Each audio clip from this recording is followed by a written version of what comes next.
À tous les téléspectateurs de la Sen TV. Alors ce soir, nous parlons de l'acte 3 de la décentralisation et pour en parler, nous sommes avec Alioune Badara Diouk. Il a été maire de Djiddah Thiaroye Kao et expert en décentralisation. Vous allez bien, monsieur le maire? Oui, je vais très bien. Je vous remercie de cette invitation. Merci à vous d'avoir répondu à cette invitation. À côté de vous, nous avons le maire de la Padoue, j'ai envie de dire Banda Diop. Vous allez bien, monsieur le maire? Bonsoir, je vais très bien et je vous remercie de m'avoir associé à cet entretien. Et très ravi de retrouver mon doyen Alioune Badara Diouk, ancien maire de Djiddah Thiaroye Kao, de Tony Truant Ablaye Mbow et vous-même. C'est un grand honneur aujourd'hui de venir ici, surtout avec cette date historique qui marque un peu ce qu'on peut appeler le dialogue entre le chef de l'État et les élus locaux. En tout cas, alors, l'acte 3 de la décentralisation se fixait comme objectif, entre autres, la territorialisation des politiques publiques, de corriger les incohérences territoriales et de créer des territoires viables et porteurs de développement. Alors, aujourd'hui, quel bilan on peut traiter, quel bilan on peut faire, justement, peut-on avoir de cette mise en œuvre de l'acte 3 ?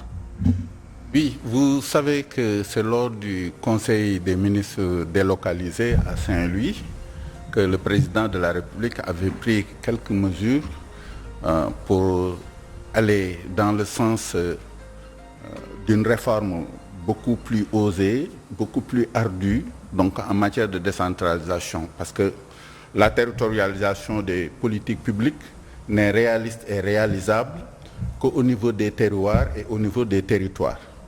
Et c'est pour cela que le président de la République avait pris la mesure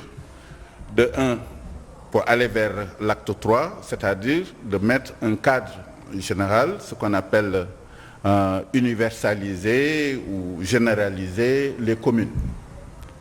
Donc c'était une option. À l'acte 2, on n'avait que 3 échelles de collectivités locales, la communauté rurale, la commune et la région. Maintenant, il fallait faire une correction, donc pour l'acte 3, de mettre 2 échelles seulement de collectivités territoriales. Donc la commune et le département.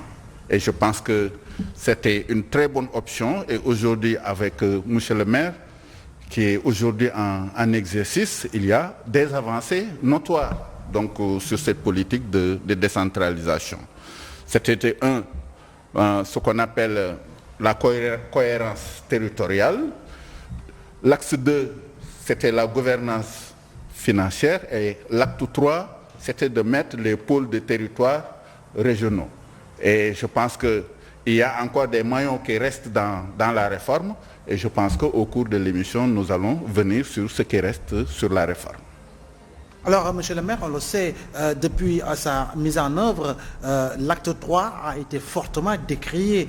Donc on parle d'insuffisance, donc on parle de documents préparés dans la précipitation. Aujourd'hui, après autant de temps depuis sa mise en route, aujourd'hui, peut-on dire qu'en réalité, que les gens commencent à se retrouver autour justement des principaux axes de l'acte 3 de la décentralisation? Voilà, moi je pense qu'effectivement, pour chaque réforme, nous avons besoin d'un temps d'apprentissage. Et c'est le cas pour l'acte 3. Parce que comme l'a tantôt cité mon doyen Diouk, il y avait 3 axes. Le premier axe, c'était d'abord une territorialisation intégrale pour différentes communes. Pour les communes d'arrondissement qui étaient l'apanage des zones urbaines, et pour les communautés rurales qui étaient un peu l'apanage des zones rurales. Maintenant, on est passé vers des communes de plein exercice et d'un seul ordre. Alors, le deuxième point, ou bien le deuxième axe qui concerne un peu la territorialisation financière, c'est à ce niveau-là où on a eu vraiment des soucis. Parce que, évidemment, quand on renforce les compétences des collectivités territoriales, on a aussi besoin de booster l'assiette fiscale. Et c'est là où, effectivement, il y a eu des problèmes. Bon, il y a des avancées qui ont été faites. Récemment, nous savons un peu le débat qu'il y a eu sur le débat économique qu'il y a eu sur la selle, par exemple. Nous savons aussi que il y a eu un transfert de compétences, il y a aussi un transfert de différents ordres de taxes. Mais ces taxes-là n'entrent pas dans les domaines de prédilection des services étatiques, au niveau des services centraux de l'État. Et c'est justement toutes ces questions-là qui ont fait que nous avons effectivement connu des difficultés dans le cadre de la gestion financière, surtout avec le transfert par moment dans les communes, comme la commune de Padoua, des structures sanitaires, ou bien dans certaines communes aussi, il y a eu le transfert des postes ou des centres de santé. Ça a été des difficultés que nous avons vraiment vécues avec difficulté. Maintenant, aujourd'hui, nous pensons que l'État est en train de booster cette territorialisation financière. Des avancées vont être faites avec le PAP 2, qui est un peu le deuxième plan d'action prioritaire du PSE. Et c'est heureux d'entendre parler du PSE jeunesse envers les collectivités territoriales, qui consiste à construire des centres socio-éducatifs au niveau de chaque région par l'État du Sénégal. C'est heureux aussi d'entendre parler du PSE solidarité familiale. C'est ce qu'on a eu à faire avec la CMU et les bourses de sécurité familiale. C'est aussi heureux de parler de PSE zéro déchet, avec la gestion aujourd'hui des ordures ménagères, avec le programme de salubrité que nous sommes en train d'implémenter avec l'État du Sénégal à travers le ministère de l'Urbanisme et de l'Hygiène. Donc c'est des éléments qui sont là, mais l'enthousiasme aujourd'hui qui a été manifesté dénote un peu que vraiment avec un bon suivi, nous pouvons réussir et garder le cap. D'accord, pouvons réussir et garder le cap. Quand on parle de l'acte 3 de la décentralisation, peut-être il y a un problème de paradoxe qui se pose, parce que d'aucuns parlent de transfert de compétences, mais justement pas de transfert de moyens, ce qui pose énormément de problèmes. Effectivement, parce que le transfert de compétences devait être concomitamment accompagné du transfert des ressources. Quand on parle des ressources, c'est les ressources financières et les ressources humaines. Et depuis 1996, je pense que le rythme est à cadence un peu sciée. On a parlé des avancées. Aujourd'hui, sur la gouvernance financière, parce que nous, depuis 1996, nous avons cessé de dire à l'État d'augmenter les fonds de dotation, qui sont aujourd'hui dans la fourchette 5 à 5,5% de la TVA. La revendication de l'association des maires, qui est aujourd'hui une revendication constante, c'est d'amener les fonds de dotation de 10 à 15% sur la TVA. Donc aujourd'hui, les dotations sont assez faibles. Jusqu'à présent, bien que l'État dit qu'il y a une augmentation de volume, mais l'augmentation de volume n'est pas une augmentation sur l'assiette fiscale. Donc en matière de ce qu'on appelle, comment dirais-je, ce que je viens de dire tout de suite, parce que c'était 5,5%, donc sur des taxes indirectes, que nous voulons que ça évolue. Aujourd'hui, il y a la contribution économique locale, celle qui remplace la patente, qui est aujourd'hui beaucoup plus bénéfique au niveau des collectivités territoriales. L'État a mis aussi d'autres programmes accompagnés par l'ADEME sur le PACASEN. Il y a aussi les programmes d'urgence, le Promoville et autres, le PUDC, etc. Parce que ça aussi, ça participe donc à la cohérence territoriale et aussi aux politiques publiques au niveau des territoires. Mais il y a énormément de choses qui restent en matière de décentralisation. Parce que les maires actuels devaient prendre ça en charge sur le statut de l'élu local. Ça aussi, ça doit faire un débat. Parce que l'élu n'a pas encore un statut qui lui permet, en tant qu'élu local, d'agir et de conduire les destinées d'une collectivité locale. Les députés, ils ont une retraite parlementaire. Les maires, même s'ils font 4 mandats, 5 mandats, ils n'ont pas de retraite parlementaire. Les maires aujourd'hui qui sont élus, ils n'ont pas d'immunité. Pour un petit problème, un maire peut être trouvé dans son bureau, amené à la police et mis en garde à vue. Donc tout ça, c'est des problèmes de revendication que les collectivités, les maires actuels devaient prendre en charge. Donc c'est pour cela on parle aujourd'hui de l'élection des maires au suffrage universel direct. Moi, j'ai des réserves parce que moi je ne suis pas d'accord. Ah oui? Oui. Mais même si l'on sait pertinemment, on peut rappeler et lors de l'acte 1, on peut rappeler le problème des ordonnances en 96. On sait pertinemment qu'il y a toujours anguille sous roche par rapport au suffrage indirect, parce que il y a vous savez. Non, il y a beaucoup de. En fait, il y a beaucoup de compromissions politiques qui ont toujours été dénoncées. Vous prenez aujourd'hui les 557 collectivités, les communes. Oui. Les maires qui sont élus, qui n'étaient pas tête de liste, ne représentent pas 1%.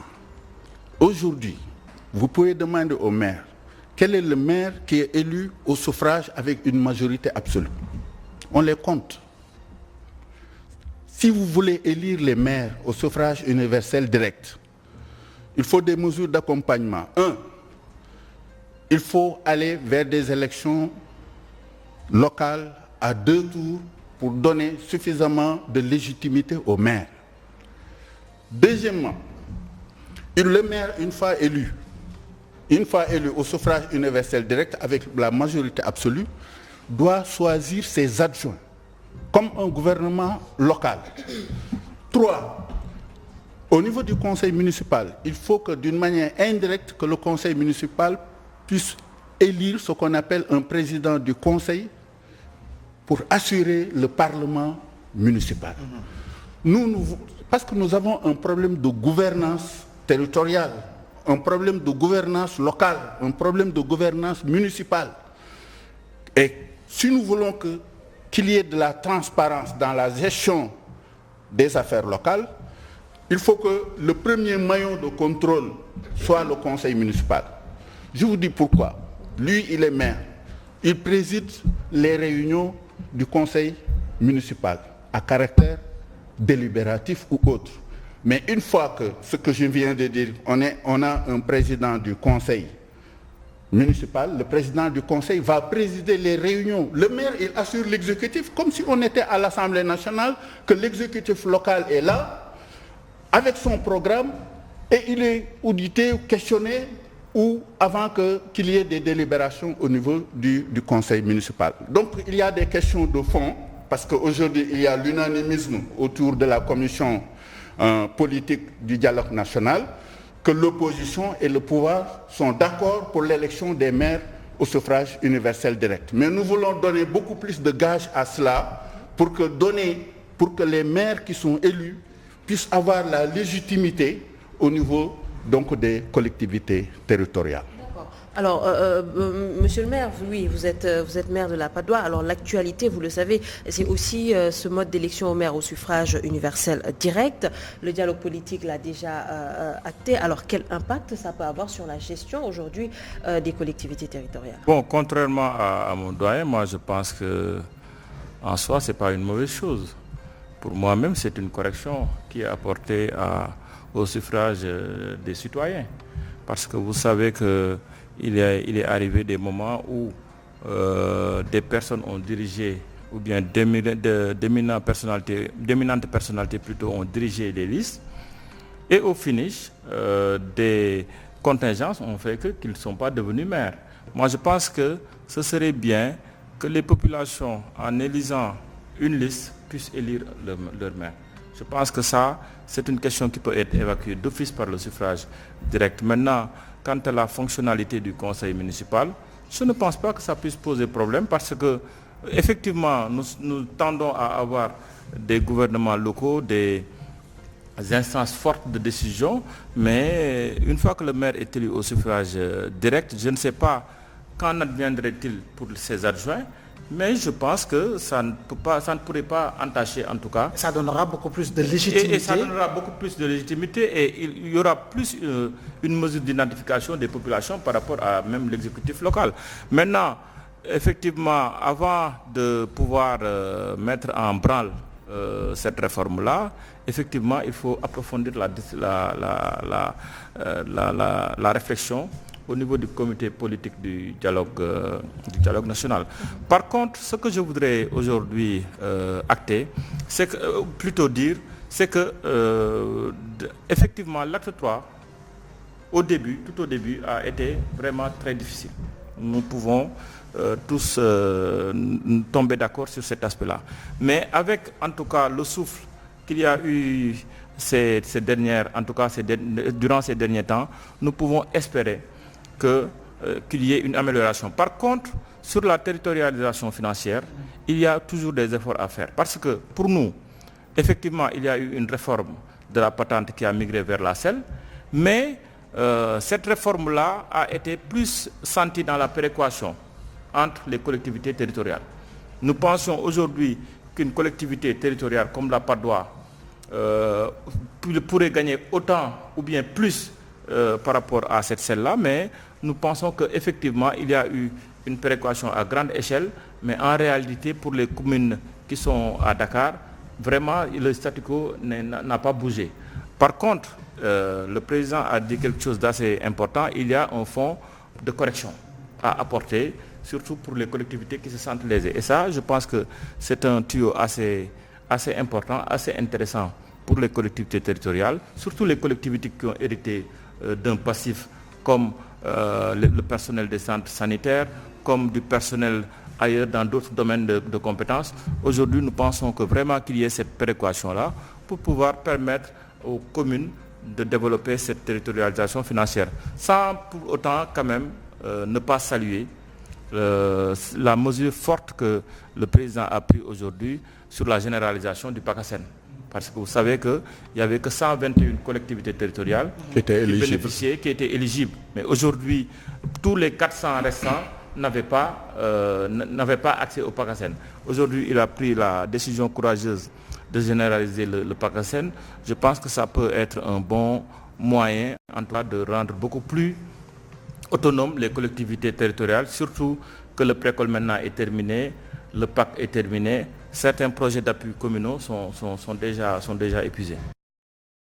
Niveau, monsieur le maire, vous l'avez été, il est, on le sait, dans une commune, le maire c'est celui sur qui tout le monde tape. Quand il y a tout problème éducatif, c'est lui, problème d'assainissement, c'est lui, problème d'électricité, d'éclairage public, c'est lui, dégradation des routes, c'est lui. Mais alors, pour un meilleur dynamisme des collectivités territoriales, aujourd'hui, quelle pourrait être la bonne solution afin de permettre justement aux maires de pouvoir mieux souffler?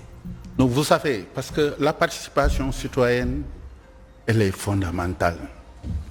J'ai parlé tout de suite des échelles de contrôle. Parce que une fois que le maire est élu au suffrage universel direct, moi j'ai toujours des réserves. Moi je veux qu'il y ait une élection à 2 tours si le maire devait être élu au suffrage universel direct. Vous le savez, les maires sont élus avec 25% des suffrages. Vous êtes maire. Est-ce que ça donne une légitimité au maire? Il faut que le maire, si on veut qu'il y ait une gouvernance locale assez cohérente, où il y aura la participation des citoyens et tout, il faut que les gens se retrouvent dans cette élection-là. C'est pour cela que j'ai des réserves. Parce qu'au Sénégal, c'est une élection à un seul tour. Beaucoup de maires sont élus à moins de 25%. Tu es maire. Tu vas dans une collectivité locale, il y a 5 ou 7 listes, c'est le Raougadou, celui qui a beaucoup plus de suffrages, il passe. Deuxième chose, on va remettre la liste proportionnelle de la ville, ce que j'appelle la liste transversale de la ville, bien qu'il y a une petite réforme de 55 à 45, 55 sur la liste proportionnelle et 45 sur la liste majoritaire. Demain, avec la réforme, si le maire est élu au suffrage universel direct, on va élire un maire de Dakar qui n'aura pas la majorité du conseil municipal. Ça, c'est des problèmes d'ordre technique. C'est pour cela que je veux inviter les gens à beaucoup plus de débats, de réflexion, donc, autour de cette question.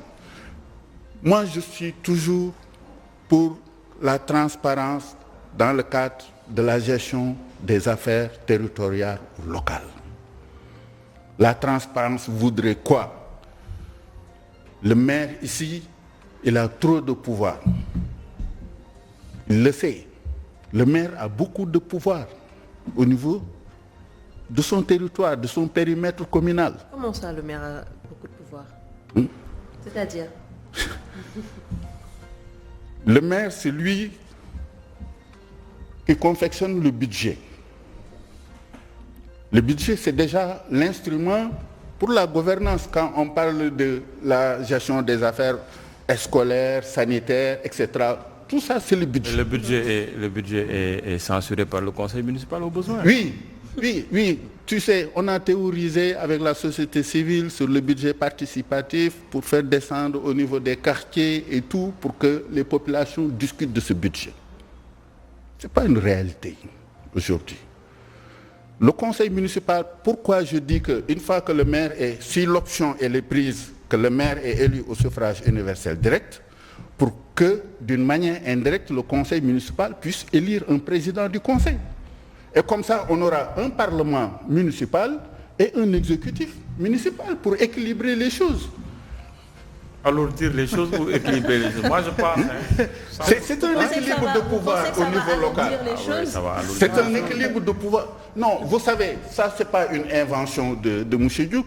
Vous allez en Italie, vous allez en Suisse, et dans toutes les grandes démocraties, c'est comme ça. Ça se passe comme ça. Vous mettez en place un parlement municipal.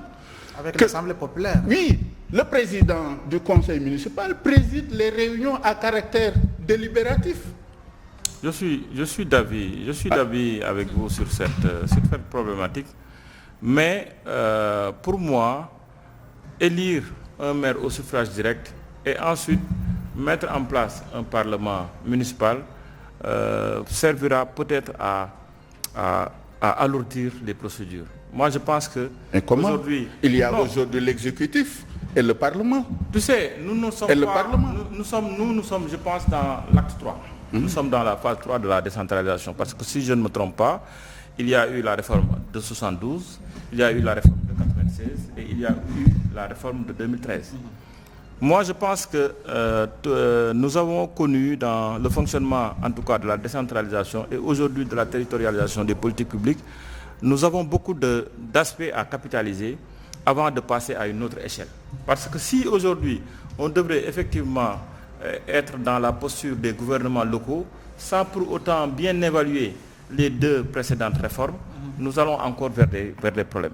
Je pense que en fait, la question de l'élection du maire au suffrage direct, c'était par rapport à une correction à apporter. Parce que nous avons vu des leaders qui ont dirigé des listes. Mais c'est marginal, monsieur le maire. Mais c'est marginal. Sur les 557 collectivités locales, les maires qui sont élus, qui ne sont pas tête de liste, ne représentent pas 1%. C'est marginal, mais c'est un bon point. Mais dans l'esprit de la loi. C'est un bon point. Oui, il faut qu'on s'écoute. C'est marginal, mais c'est un bon point pour la démocratie populaire. Mais il y a certaines choses également qui se passent là où d'autres jeunes n'y arrivent pas. Oui, non, c'est-à-dire que c'est marginal, mais quand même, c'est quelque chose qui va rendre beaucoup plus attractif la démocratie participative. Parce que tu vas voir un électeur, même si c'est 2% de cas, un électeur qui vote parce que effectivement il pense que c'est tel leader qui va être élu maire.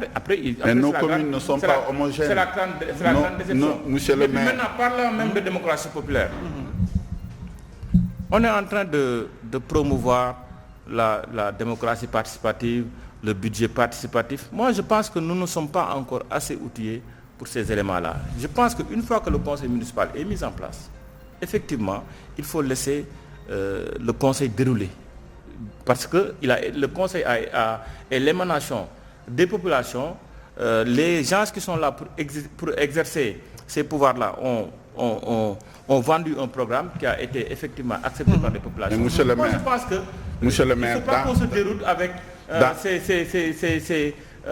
démocratie participative. Mais c'est inscrit dans l'acte 3. C'est un dispositif de l'acte 3. Vous avez les cadres de concertation. Les cadres de concertation servent à quoi? C'est-à-dire que c'est des cadres des organes de consultation. Les conseils de quartier, par exemple. Les conseils de quartier. Ouais. Même le cadre communal de concertation.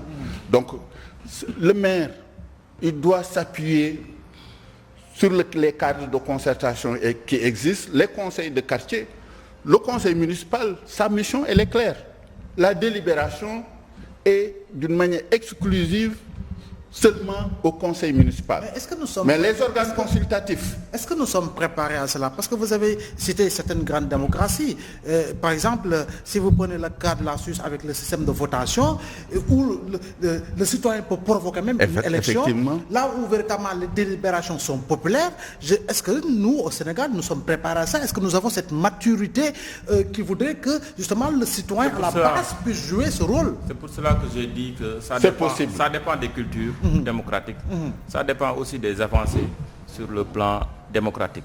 Mais aujourd'hui, nous avons vu dans le cadre de l'exercice de ces démocraties participatives-là, des organes de consultation même qui tentent de censurer le conseil municipal. Ça crée un problème de fonctionnement dans les collectivités territoriales. Effectivement, nous, par exemple, dans le cadre topique de la Padoue, nous avons aujourd'hui des conseils de quartier.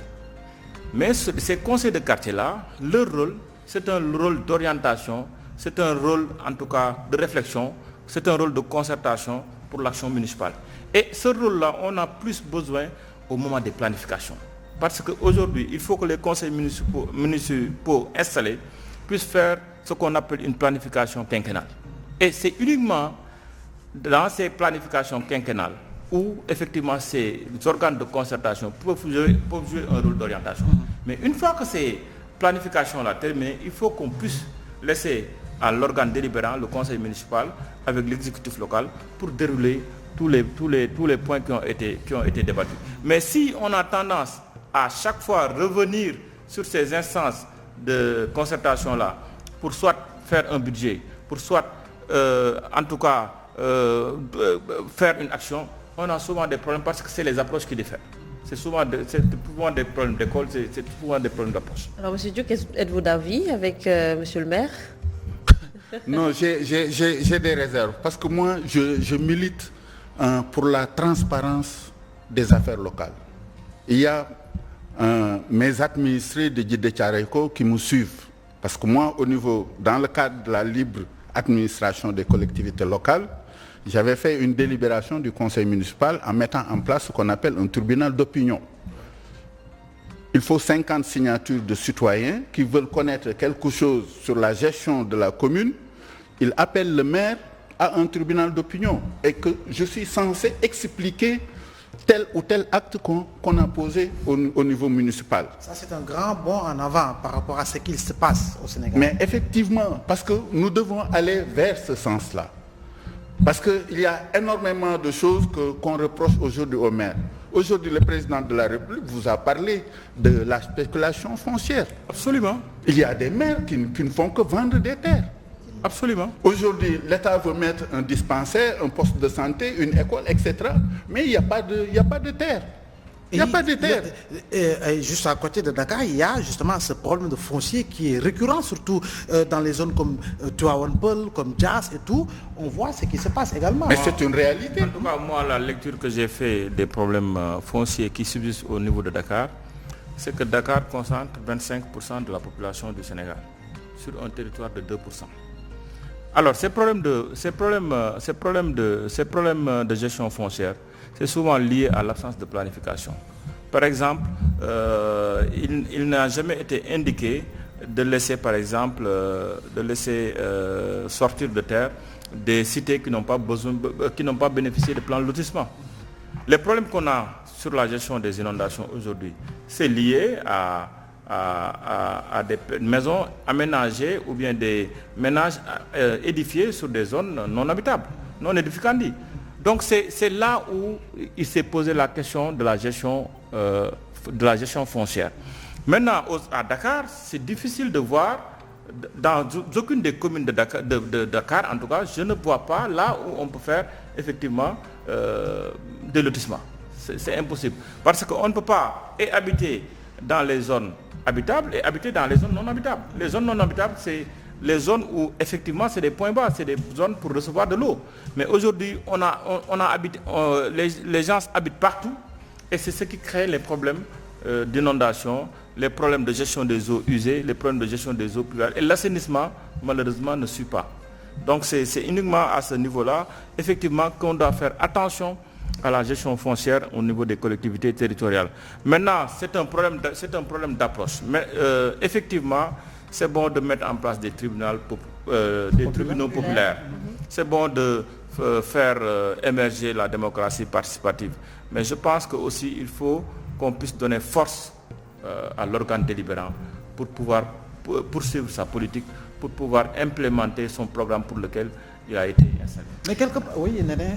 Oui, allez-y. En fait, je voulais savoir, parce que moi, je me suis toujours posé la question, et pourquoi, d'un point de vue, on parle de PPP, partenariat public-privé. Privé.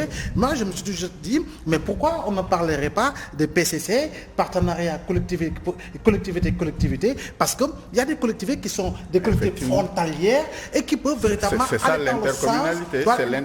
aller dans le sens de développer des projets qui permettront justement aux deux communes d'en tirer des dividendes assez conséquents. Absolument. Et tout à fait. Je pense que pour cet aspect-là, je vais t'apporter quelques éléments avant que mon aîné ne puisse approfondir. Aujourd'hui, par exemple, j'ai agréablement été surpris de rencontrer le maire de Fongolimi.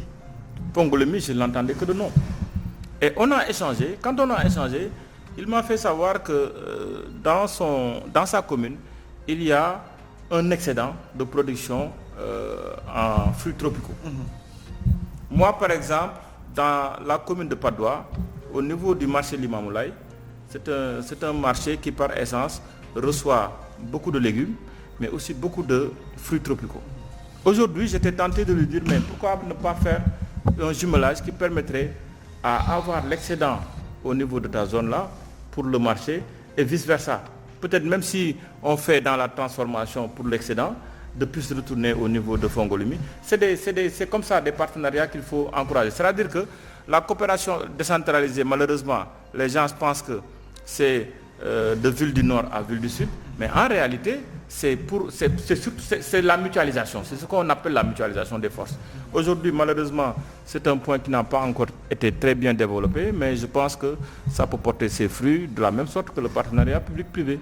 Parce que aussi, c'est un système de financement alternatif qui permet à la commune de gérer ses ressources et de pouvoir investir dans le long terme. Oui, parce qu'on a parlé de l'intercommunalité depuis longtemps. C'est une disposition des différents codes des collectivités. Absolument. Quand on parlait de la CADAC, la commémoration au niveau de Dakar, ou bien de l'entente CADAC-CAR, ça c'est une communalité. Les déchets étaient gérés par l'entente CADAC-CAR. Par exemple, ça c'est une intercommunalité entre les différentes communes des agglomérations de Dakar et de Rufisque. Il y a aussi, même au niveau de l'Union européenne ou bien des organisations internationales, il y a des appels à candidature, souvent pour les collectivités. Souvent c'est de Tchareko avec une commune de Bujumbura, une commune de Niamey, etc. Nous faisons mutualiser nos forces pour lever des fonds pour tel ou tel autre programme. Ça existe. Comme M. le maire vient de le dire, moi j'ai assisté à un jumelage entre la commune de Mboro et la commune de mon ami Idrissa Diallo de Dalifort. Parce que Mboro est une commune qui fait suffisamment de légumes et de fruits que la commune de Dalifort était prête pour mettre au niveau de la région de Dakar un grand marché de distribution de fruits et de légumes. Il y a aussi ce qu'on appelle les boutiques solidaires entre les différentes communes comme Bignona qui a de l'huile de palme ou bien d'autres ressources naturelles. Donc nous pouvons mettre ces boutiques-là, des boutiques solidaires, que ceux qui travaillent dans la confection, dans la couture et tout, peuvent amener donc leur matériel au niveau de Bignona et que Bignona puisse amener au niveau de la Padoua donc ses ressources naturelles. Absolument. Donc tout ça c'est une possibilité. Au lieu de parler donc de nord-sud, parce que maintenant les jumelages c'est périmé, ça n'existe plus. Moi j'étais aux États-Unis parce que le président Ouad avait invité l'association des maires noirs américains ici à Dakar. Et en retour, les maires noirs américains nous ont invités à leur conglomération au niveau d'Atlanta. Mais les maires américains nous disent que nous, notre coopération, c'est le business. Qu'est-ce que nous pouvons gagner dans le cadre de la coopération? Au niveau de l'Europe, aujourd'hui, c'est ça. Si nous pouvons avoir des marchés pour permettre aux communes américaines ou européennes d'écouler certains produits, ils sont preneurs pour le cadre de la coopération. Et je pense qu'aujourd'hui, nos communes ne sont pas assez outillées donc, pour ce genre de coopération. Absolument. Parce que eux, leur esprit, c'est d'abord le business. Et en contrepartie, qu'est-ce que nous pouvons les offrir? Ils peuvent nous donner peut-être des camions bennes, des camions de ramassage d'ordures et autres choses, mais en retour, il faut qu'il y ait une coopération win-win. Absolument. En tout cas. Absolument. Alors, un autre volet, l'acte 3 a aussi vu la création plutôt des institutions telles que le Haut Conseil des collectivités territoriales, la Commission nationale de dialogue des territoires. Mais qu'est-ce que ces institutions ont apporté justement aux collectivités territoriales concrètement? Alors, je dois personnellement, avant de parler de cette problématique-là, m'incliner encore une fois devant la mémoire de feu Ousmane Tanor Dieng, qui a été président du Haut Conseil des collectivités territoriales et qui a été arraché. Jamais de prier pour lui. Voilà. Parce qu'il fut un grand... Absolument, un grand commis de l'État.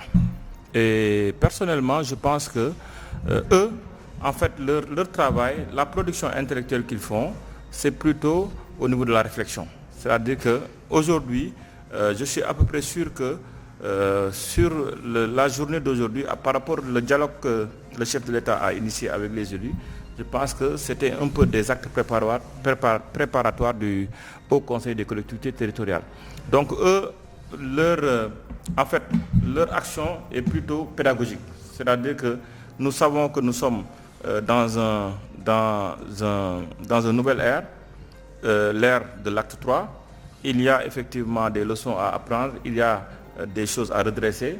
C'est uniquement, pour le moment, c'est uniquement au niveau de ce schéma-là qui produisent en tout cas. Maintenant, par rapport au Conseil, à part le suffrage direct, je ne vois pas en termes de production. Peut-être ils ont revu leur mise au niveau du parrainage, parce que pour nous pensons que c'est assez compliqué de faire un parrainage dans des collectivités territoriales, bien que ça allait aider à diminuer en tout cas le flux de listes qu'il y a. Parce que si par exemple vous puissiez constater qu'il y a 25% qui élisent un maire, c'est parce qu'il n'y a pas d'acte normatif, il n'y a pas une réglementation pour dire que il faut tant de parrains, il faut payer une caution pour qu'au moins qu'il y ait une moralisation. Parce qu'il y a des listes par moment fantaisistes. Et puis aussi, nous sommes souvent grevés par des listes supposées appartenir à la société civile, mais qui sont des listes vraiment menées par des politiques. Elle a posé une question importante sur le caractère de ces institutions, comme le Haut Conseil des collectivités territoriales. Mais c'est des institutions qui sont utiles. Si vous avez suivi l'Africity à Dakar, le président Soglo, qui était d'abord président de la République, après il est maire de Cotonou. Monsieur Soglo. Monsieur Soglo. Vous savez, le maire, c'est comme s'il a un microscope que l'État central ne peut pas voir. Il y a de petites choses. Moi, je me rappelle, parce que j'étais chargé de la coopération, du développement et tout de la ville de Pékin. Lorsqu'on a fait la réforme sur le code fiscal, je crois, on a supprimé les taxes sur les automobiles. Et on l'a remplacé par une taxe à la pompe. Ouais. Combien la ville de Dakar a perdu? 800 millions. La ville de Pékin a perdu 600 millions. Moi, j'ai l'habitude de dire que même le président de l'AMS, de l'association des maires, devait avoir une place au Conseil des ministres. Parce que souvent, il y a des décisions que l'État central prenne et que ces décisions impacte directement ou négativement sur la gestion des collectivités territoriales. Vous allez à Bruxelles, le comité des régions, c'est comme un État à Bruxelles. Il ne peut pas avoir de politique de l'Union européenne sans pour autant qu'il y ait un avis du comité des régions. Le comité des régions, c'est le comité qui représente les collectivités territoriales. Aujourd'hui, on l'a revendiqué, il faut qu'au niveau de l'UEMOA, que cette institution-là, le Haut Conseil, puisse exister. Au niveau de la CEDEAO, parce que les politiques que nous prenons au niveau communautaire et qui impactent directement sur la vie des citoyens, sur la vie des populations, au niveau des terroirs et des territoires, il faut quand même qu'il y ait un organe des collectivités territoriales qui peuvent donner un avis. Ou bien les grandes décisions qu'on doit prendre au niveau de la CEDEAO soient soumises à un avis donc des organes qui représentent les collectivités territoriales au niveau de ces instances. Et c'est valable au niveau de l'Union africaine comme au niveau aussi des Nations Unies. Absolument. Donc c'est des instances qui sont très utiles. Ils sont très utiles, mais d'une autre part aussi qui sont budgétivores. Parce que rien que le Haut Conseil des collectivités territoriales, d'après une analyse de l'ONG 3D, nous coûte 10 milliards par an. Oui, les gens parlent de budgétivores, mais je pense que 6 milliards pour faire fonctionner le Haut Conseil même si c'est 12 milliards. Mais moi je pense que la démocratie participative a un coût, hein, parce que comme il vient de l'expliquer, aujourd'hui le Sénégal ne vit pas dans recroquevillé sur lui-même. Le Sénégal est extraverti. Et aujourd'hui pour moi, le Haut Conseil des collectivités territoriales est une superstructure qui participe à la réflexion des politiques publiques en matière de décentralisation et de territorialisation.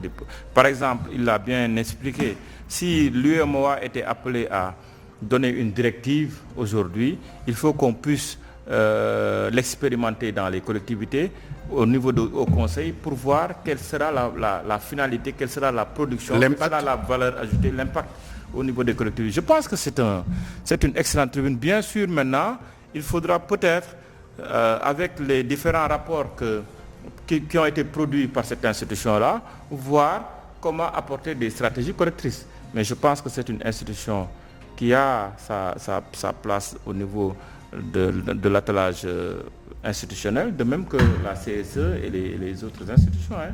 Je pense que c'est toujours des institutions qui permettent d'approfondir la réflexion en matière de politique publique. Pourvu justement que ces pouvoirs soient encore mieux élargis quelque part. Mais le débat autour justement de ces institutions-là ne tourne pas en ce qui concerne la gouvernance territoriale, mais le débat aujourd'hui il est environnemental parce que c'est d'une importance capitale. Aujourd'hui on parle justement des changements climatiques qui impactent carrément les zones surtout urbaines quand on nomme justement les 19 communes de Dakar. Mais est-ce que justement ces institutions-là peuvent aller dans le sens de proposer véritablement une politique environnementale qui permettrait justement aux citoyens de vivre dans un environnement sain? Absolument. Moi, j'ai dirigé la commune de Tchareco, qui était une commune complètement inondée. Sur les 66 quartiers, les 60 quartiers étaient déjà dans l'eau. Ça, c'est le quartier de Tcherno Hassanba. C'était extrêmement difficile, comme au niveau de la ville de Pékin et dans la banlieue en général. Et je pense qu'en premier lieu, les populations indexent le maire. Donc la pression est sur le maire, alors que l'assainissement n'est pas une compétence transférée aux collectivités territoriales. Mais on a peur de le dire maintenant. Oui. On n'ose pas le dire. Moi, en tout cas, je n'ose plus le dire. Oui, mais effectivement. Sinon, il y a des représailles. Voilà, donc c'est sur ces cas-là, bien que le maire a des pouvoirs de police, parce que je parlais tout de suite de le statut des maires dans certains pays, des pays limitrophes. Le statut des élus est beaucoup plus évolué que le statut des élus au Sénégal. Ça, moi, je peux citer des pays où même le maire il a un garde-corps. Ici, vous n'avez pas de garde-corps. et tout ça. Il y a des pays limitrophes aussi. Le maire, il est officier d'état civil et en même temps officier de police judiciaire. Nous avons plus de maires qui ne versent que dans la cantinisation à outrance, dans la parkinisation à outrance. Mais écoutez... Non, certes, c'est vrai, parce que ce qu'il vient de dire, c'est la réalité. On a tellement cantinisé qu'aujourd'hui, il n'y a plus d'espace pour mettre une cantine. Aujourd'hui, c'est la panonisation. Aujourd'hui, il y a une prolifération de panneaux. On ne peut plus reconnaître Dakar parce que tellement qu'il y a de panneaux à Dakar. Ça, c'est des choses à corriger. Ce que vous venez de dire, c'est très important, la gestion de l'environnement. Parce que ce que Nécéphore Séglo disait, que lui, Bogon n'est que d'abord maire avant d'être président de la République. Important. Mais lorsqu'il a été président et ensuite il est devenu maire, c'est à partir de là qu'il a vu les réalités. Mais nous, on a la chance d'avoir un président de la République qui a été maire. Il a été maire et ensuite président de la République. Je pense que c'est pour cela que le président Macky Sall a l'inspiration sur ce qu'on appelle la territorialisation des politiques publiques. Mais il faut la mobilisation populaire pour que les populations... Parce que moi, je milite à cela. Tant qu'il n'y a pas une participation populaire, sur la décentralisation, je pense que c'est juste un échec. Énormément de problèmes auxquels certains maires quand même... Pour les questions quand même environnementales, je pense qu'effectivement, il y a des efforts à faire au niveau des institutions publiques, au niveau des pouvoirs publics. Mais pour moi, c'est plus une question de changement de comportement. Par exemple, dans la déclinaison du PSE, sur la salubrité, sur l'opération zéro déchet, aujourd'hui, il y a un travail à faire en amont au niveau des collectivités territoriales, surtout par rapport au tri écologique. Par exemple, aujourd'hui, j'ai été confronté à un problème crucial. J'ai envoyé des agents de l'UCG dans un périmètre communal pour enlever des supposées ordures, mais sur place, ils se sont rendus compte qu'ils ne peuvent pas mettre ça dans la benne parce que le tri n'a pas été fait en amont. Je pense que ça, c'est un cas pratique qui pousse aujourd'hui la réflexion au niveau du tri écologique à faire, au niveau de la gestion des ordures. Je pense que si ce tri-là est bien fait, nous pouvons plus supporter le phénomène du changement climatique. Parce que le phénomène du changement climatique est encouragé par l'imperméabilité des sols. Vous avez un peu connu le problème qu'on a, et c'est heureux même que l'État ait pris la décision d'arrêter les déchets plastiques. Mais aujourd'hui, tous nos problèmes d'environnement proviennent de nous-mêmes. Il y a même de manière volontariste des citoyens qui obstruent un réseau de canalisation parce qu'ils veulent habiter là-bas. Regardez ce qui se passe sur l'émissaire Anfan. C'est parce que des gens ont construit. Mais maintenant, la responsabilité est partagée, bien sûr. C'est partagé entre les autorités étatiques en charge de ces questions-là et les autorités municipales, de même que les citoyens lambda. Mais je pense que la question environnementale aussi, c'est une question qui n'est pas horizontale, mais qui est plus transversale, qui prend effet effectivement à partir des collectivités territoriales jusqu'à l'État. Par contre aussi, pour être beaucoup plus efficace, il faut qu'on parvienne à gérer les ordures qui sont générées par les collectivités. Aujourd'hui, la question de la gestion des ordures ménagères, nous pensons, moi en tout cas je fais partie des élus qui pensent que ça doit retourner aux collectivités territoriales. Mais aussi, il faut mener des politiques de reboisement et de la gestion des